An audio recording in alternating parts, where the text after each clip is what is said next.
We're going to discuss about the Wheatstone bridge today. So that is called Wheatstone bridge.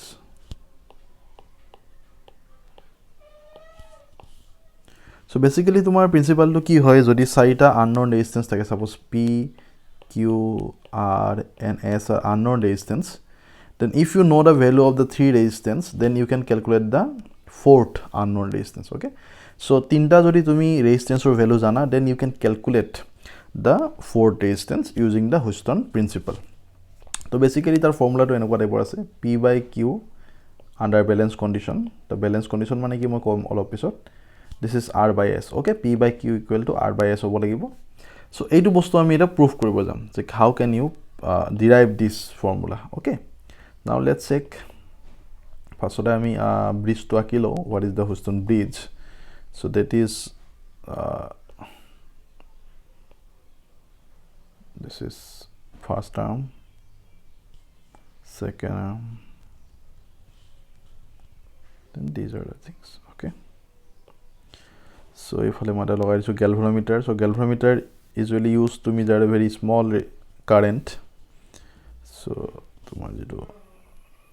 just the battery this is battery key eta logai disu. Okay, so this is the current. Okay, so current to tomar yar pora jabo, this is the total current I, aru yar pora eta part efale goise I1 aru eta part efale goise kiman I minus I1 ahi jabo. Okay, then jodi I1 current opor again in this junction I1 current opor কিমান পাৰ হৈ গল এফালে galvanometer current, that is IG, তেন্তে এইটো মানে কিমান হৈ যাব I1 minus IG থাকি যাব. ওকে, সো এই জাংশনটোৰ পৰা I1 কাৰেন্ট গৈছিল এফালে, সো ইয়াৰ এটা পাৰ্ট IG এফালে গুচি গল, so the remaining part will flow through this circuit. Now এফালে I minus I1 আছে, again IG টো আহি ইয়াৰে এড হৈ যাব, সো ফাইনালি এফালে কিমান যাব, you can see here I minus 1 plus IG. Okay, why? Because এফালে তোমাৰ I minus I1 আছিলে আৰু এফালে কাৰেন্ট আছে IG, so দুইটা এড হৈ যাব, এড হৈ কেনে ইমান কাৰেন্ট এফালে পাৰ হৈ যাব. Then again this current and this current will add at this junction, again the same current will flow through this. So they are mother again I হৈ যাব. So you can see if you add these two term, this term and this term, then obviously you will get I. Okay, so basically কি হয় এটা লাইনত সদায় same current থাকে, মই আগতে কৈছো, সো এটা সদায় কারেন্ট তোমাৰ জাংশনত চেঞ্জ হ'ব. So this is called Wheatstone bridge, and these are the resistance I have to put here. It P resistance, this is Q resistance, this is R and this is S resistance. Okay, আৰু তোমাৰ এইটো হৈছে galvanometer. So basically ইয়াতে we have to use the Kirchhoff's rule to derive this formula. So basically আমি কি কৰিম, ইয়াৰ পৰা current I গৈছে, you can see এপিনে I1, এইটো ৰেজিস্ট্যান্সৰ মাজেৰে, এইটো ৰেজিস্ট্যান্সৰ মাজেৰে কিমান I minus I1, এইটো ৰেজিস্ট্যান্সৰ মাজেৰে কিমান I1 minus IG, and এইটো ৰেজিস্ট্যান্সৰ মাজেৰে I minus. Okay, and this is the current that is flowing through a galvanometer. Now যেটা galvanometer through the current তোমার 0 হৈ যাব, that means if IG equal to 0, যদি এইফালৰ মাজেৰে current না যায়, then this is called the whole bridge is called in the balance condition. Okay, so let's check the Kirchhoff's law now. How can we apply? So first you have to use the Kirchhoff's law. First let's put the names here. Okay, eto tomar A disu, eto B, C, this is D. Okay, ঠিক আছে. So now use the Kirchhoff's law to the mesh ABDA. তো প্ৰথমতে আমি ABD use কৰিছো, ABDA এইফালে, ঠিক আছে. তা মোৰ যেটো ডাইৰেকশন হেতু মই কোনফালে লৈছো, এইফালে লৈছো, এনেকে গৈছো মই, ঠিক আছে. From A to B, B to D and D to A, same thing. Now let's check এইফালে কারেন্ট কিমান গৈছে I1, কোনমান ৰেজিস্ট্যান্সৰ মাজেৰে পাৰ হৈ গৈছে, P ৰেজিস্ট্যান্সৰ মাজেৰে, so obviously we have to put here I1 into P. Okay, then মই আহিলো, আহি এইফালে আহিছো, এইফালে কারেন্ট কিমান গৈছে IG. এটা galvanometer যেটো ৰেজিস্ট্যান্স এটো G বুলি ধৰিছো মই, G is the capital G is the resistance of the galvanometer, so I have to put here, and the direction of my traversal and direction of the current is same, so again the positive sign will come here, positive sign লিখিব লাগিব IG into G জিটো হৈছে গেলভোমিটাৰ resistance okay then এইফালে আহিছো মই এইফালে যেতিয়া আহিছো এইফালে কাৰেন্টৰ ডাইৰেকশনটো কোনফালে উল্টা আছে মই গৈছো কোনফালে এনেকে আহি এনেকে গৈছো না সো কাৰেন্টৰ ডাইৰেকশন যিটো opposite then I have to put here negative sign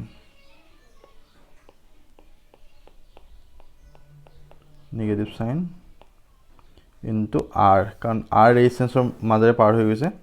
R resistance মাজেৰে পাৰ হৈ গৈছে so obviously I have to put here why negative sign because the direction of the traversal this direction of the traversal is opposite to the direction of the current এইফালে আছে না so minus so I into R zero current into resistance or টাৰ্মটো শেষ হৈ গল now let's check the EMF কিবা আছে নেকি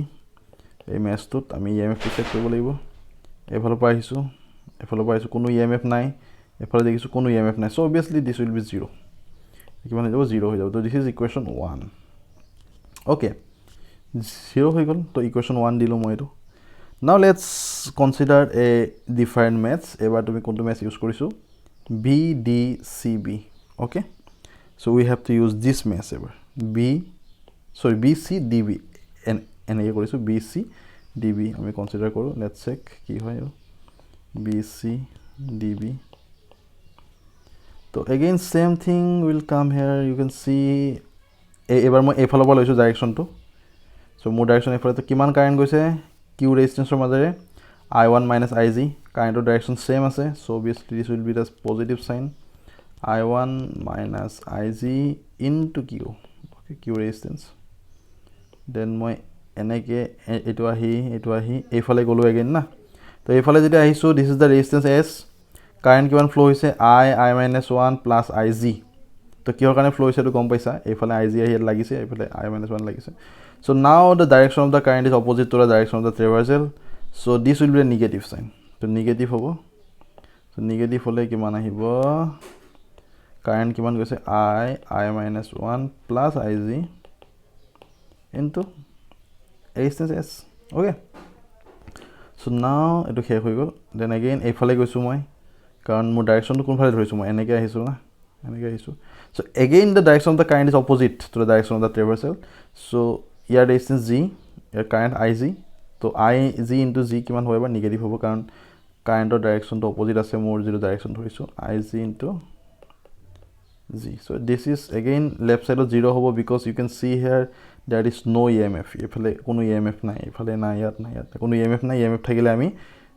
according to sign convention আমি লিখো positive to negative so these are the two equations that I have derived when I have achieved these two equations now under balance condition কি হয় মই আগতে কৈছো balance condition IG = কিমান হ'ব 0 আহি যাব so IG = 0 তুমি ইয়াত পুট কৰি দিয়া IG = 0 পুট কৰি দিয়া IG = 0 পুট কৰি দিয়া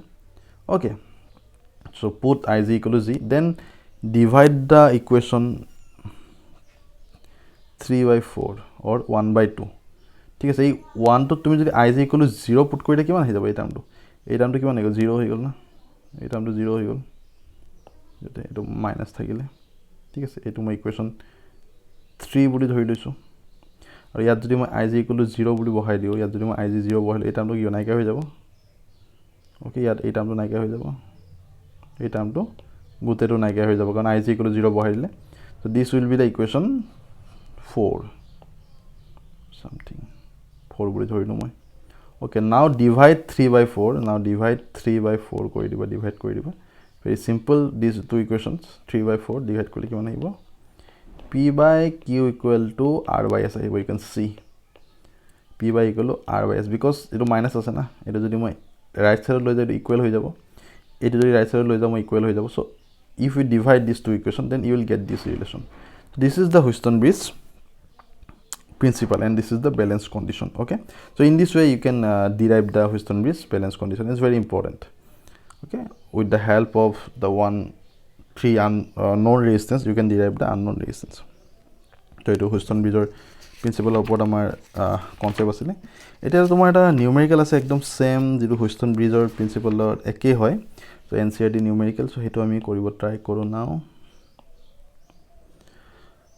let's check that numerical first okay So balance condition basically IG equal to 0 তাৰ মানে যেতিয়া তোমাৰ galvanometer মাজৰ কাৰেন্ট না যায় then the thing is called a balance condition. Now let's check one more problem, new NCERT problem. So circuit diagram to প্ৰথমে মই কি লৈছো এতিয়া আছে তোমাৰ galvanometer মাজৰ কাৰেন্ট কিমান এটো ক্যালকুলেট কৰিব দিছে. This is the circuit, okay?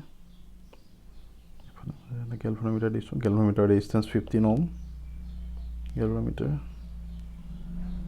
So okay, so it is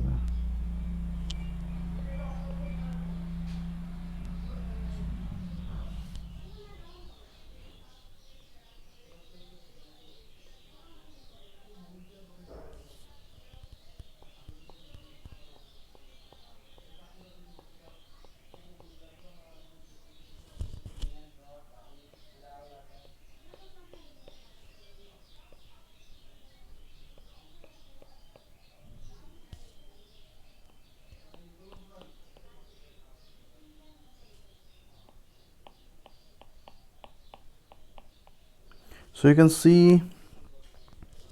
here the same thing is going to happen. Almost like a time accuracy.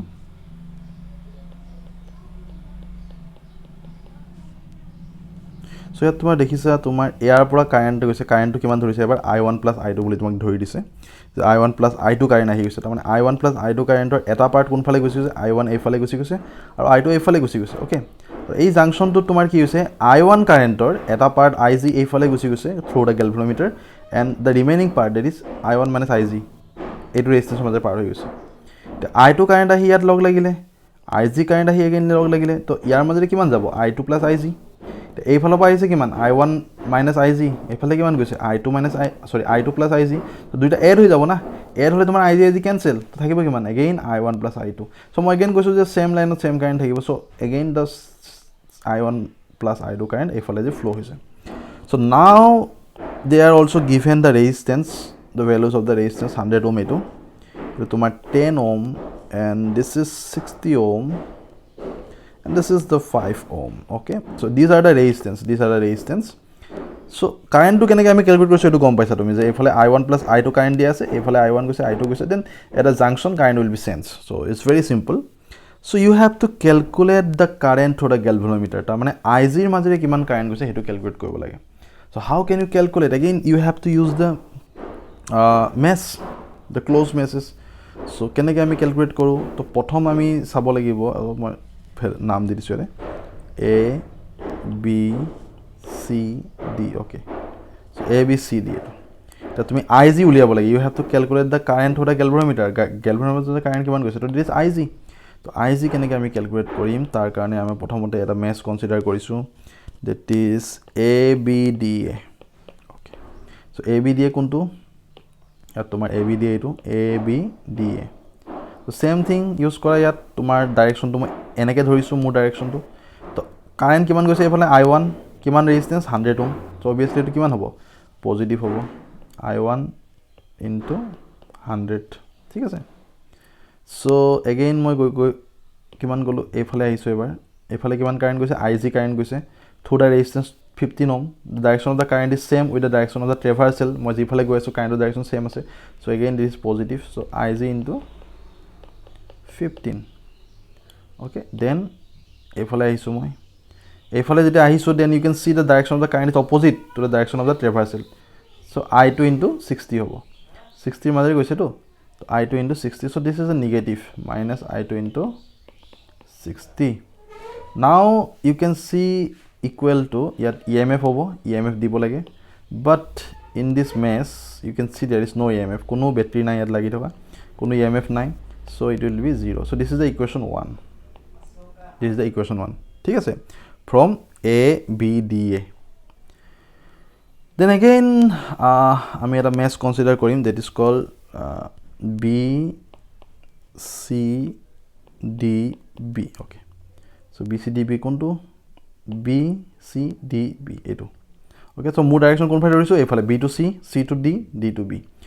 again same more direction যিফালে আছে কাইৰো ডাইৰেকশন সেম আছে so I1 - IG current পাৰ হৈ গৈছে through the resistance 10 ohm so this will be the positive this product is always positive so I1 minus IZ into 10 same thing so মই এনেকৈ আহিছো then again এইফালে গৈছো না এইটো মেছো কনসিডাৰ কৰিছো so এইফালে যেতিয়া আহিছো then you can see direction of the current is opposite to the direction of the traversal তো সেইকাৰণে কাৰেণ্ট কিমান পাৰ হৈ গৈছে I2 plus IZ ৰেজিষ্টেন্স কিমান 5 ohm so again this is will be negative কাৰণ তোমাৰ যিটো কাৰেণ্টৰ ডাইৰেকশনটো অপোজিট আছে to 5 into 5 okay so negative কিয় লিখিলো মই এই কাৰণে লিখিছো কাৰণ কাৰেণ্টৰ ডাইৰেকশনটো অপোজিট ডাইৰেকশন আছে তো এইফালৰ পৰা গৈছো মই এইভাগে গৈছো তো এইফালে কিমান আছে কাৰেণ্ট IZ তো মই গৈছো কোনফালে এইফালে গৈছো তো কাৰেণ্টৰ ডাইৰেকশনটো অপোজিট আছে so again this product will be negative product to negative হ'ব কাৰ product কাৰেণ্ট কিমান গৈছে IZ আৰু ৰেজিষ্টেন্স কিমান 15 so again this will be negative so minus IZ into 15 so this is equal to again 0 হ'ব কাৰণ ইয়াত তুমি চাব পৰা কোনো তোমাৰ EMF নাই এফালে কোনো EMF নাই okay so this will be again 0 so solve কৰিবা অলপ solve কৰিলে তোমাৰ এটা ইকুৱেশ্যন পাবা twice I1 minus 6 IZ minus I2 I think এটা তোমাৰ ইকুৱেশ্যন হ'ব so this is equation 2 এটা ইকুৱেশ্যন 1 এটা ইকুৱেশ্যন 2 দুটা মেছৰ পৰা দুটা ইকুৱেশ্যন পাই গলো আমি এতিয়া তোমাৰ তিনটা ইকুৱেশ্যন লাগিব কাৰণ আমি I1 জানিব লাগিব I2 জানিব লাগিব and IZ জানিব লাগিব okay so তিনটা unknown variable আছে এটা আছে I1 I2 IZ so we need three equations so আমাৰ দুটা ইকুৱেশ্যনছ হৈছে then last ইকুৱেশ্যন তো আমি কিমান লম মেছটো A D C E A okay so A D C A কোনটো হয় এতিয়া A D C A তোমাৰ এইটো A D C E A okay তাৰ মানে এইটো সাৰ্কিট কথা হৈছে এইটো গম পাইছানে কি কৈছো তোমাৰ তাৰমানে A D C এইফালে এইটো E বুলি ধৰিছে তোমাৰ এই বস্তুটো E বুলি ধৰিছে সো এই সাৰ্কিটটো আমি কনসিডাৰ কৰিলে ইয়াতে যে এনেকৈ গৈছে বস্তুটো এনেকৈ আহিছে হা তো মই সেম ডাইৰেকশন এনেকৈ আহিছো এনেকৈ আহোতে কি পালো মই কাৰেণ্টটো I2 আৰু ৰেজিষ্টেন্স কিমান 60 ওম তো ইয়াত মই কিমান লিখিম পজিটিভ হ'ব সেম ডাইৰেকশন আছে I2 into 60 ঠিক আছে নাও এনেকৈ গৈছো না তো কাৰেণ্টৰ ডাইৰেকশন সেম আছে মই যিফালে গৈছো সো কাৰেণ্ট কিমান I2 plus IZ current that is passing through the resistance 5 ohm so ito so I2 plus IZ into 5 আহিব okay then এইফালৰ পৰা আহিম কোনফালে গলো এইটো ফালে গলো কাৰেণ্ট কিমান পাস হৈছে I1 plus I2 ইয়াত কোনো ৰেজিষ্টেন্স নাই so ইয়াত কোনো তোমাৰ there is no resistance in this terminal so we don't have to write anything current resistance লগত মাল্টিপ্লাই নহয় so I into R টাৰ্মটো শেষ হৈ গল তো I into R जो টাৰ্ম আছে সেইটো শেষ হৈ গল now you have to put the EMF তো EMF আছে নেকি চেক কৰিব লাগিব বাকি দুটা আমি পোৱা নাছিলো so you see here this is the thing this is the EMF okay 10 পালো আমি তো EMF তো যেটো মই ডাইৰেকশন ধৰিছো হেফালে কেনেকৈ গৈছে negative to positive so negative to positive হলে অলৱেজ কিবা হ'ব পজিটিভ হ'ব so নেগেটিভ টু পজিটিভ আছে মোৰ ডাইৰেকশনৰ লগত তো 10 আহিব so this is the equation 3 now with the help of equation 1 2 and 3 প্ৰথমতে তুমি I1 ক্যালকুলেট কৰি লোৱা then I2 then easily you can calculate the IZ by putting these values in any equation so IZ value কিমান হ'ব 4.87 into 87 milliampere okay so this is the value so in this way you have to calculate all the problems and the circuit problems very easy you have to use the Kirchhoff's rules okay so Kirchhoff's rule yate moi finish korisu and the next chapter we'll discuss about the meter bridge potentiometer all these things thank you